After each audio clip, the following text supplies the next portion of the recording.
I'm Shannon Scott, and welcome to Military Witnesses to UAP. Sometime in the 1990s, astronaut Edgar Mitchell and Dr. Stephen Greer, and maybe some others, I'm not really sure off the top of my head, that doesn't matter.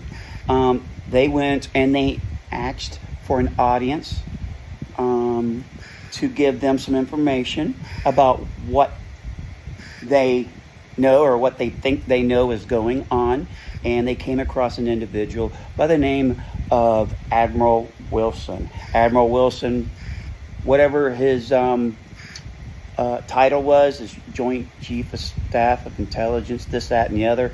It doesn't matter, right? So what happened was they were talking to him, and they relayed the message that there are some black some black projects going on where he has no idea what's going on. And his job, Admiral Wilson, was to know what was going on.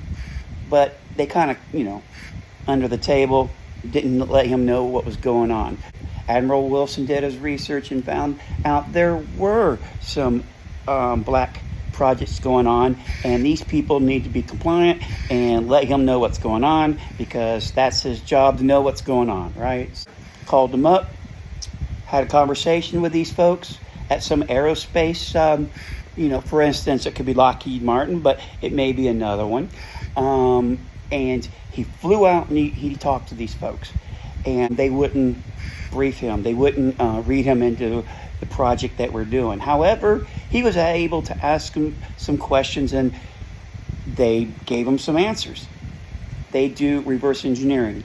No, not reverse engineering on Chinese craft or Russian craft. No, they were doing reverse engineering of craft that they believe that can fly, not made by man, not made by human hands.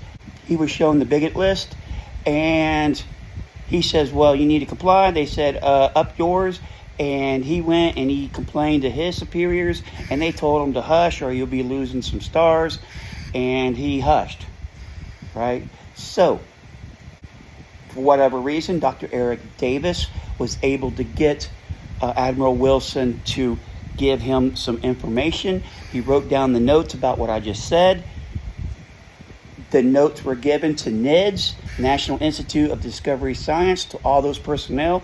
One of them was astronaut Edgar Mitchell. Unfortunately, our American hero, astronaut Edgar Mitchell, passed away, and all his belongings and files and paperwork were thrown away. However, someone came along. No one knows the name of this individual, only by a select few, and he was able to recover this paperwork. So very important. It was so important they submitted this paperwork into the congressional record, and hopefully that will come up again, right? Maybe they'll even call Dr. Eric Davis and Admiral Wilson and give them some immunity, and because more than likely they had to sign some paperwork, some non-disclosure agreements, right? Because if they said anything, they can go to jail. We don't want these people to go to jail. Maybe they'll get immunity, testify in front of Congress or the senators, and we will then live in a new era. We will all know that we live in a universe and we're not the only ones here. So there you go. That's the simple explanation of the Admiral Wilson documents. What I will do is try to find those documents online, get the link, and I'll put it in the description down below. All right, you guys take care. Bye-bye now. Enjoying what you're hearing? Make sure you hit that like and subscribe button. Until then, take care.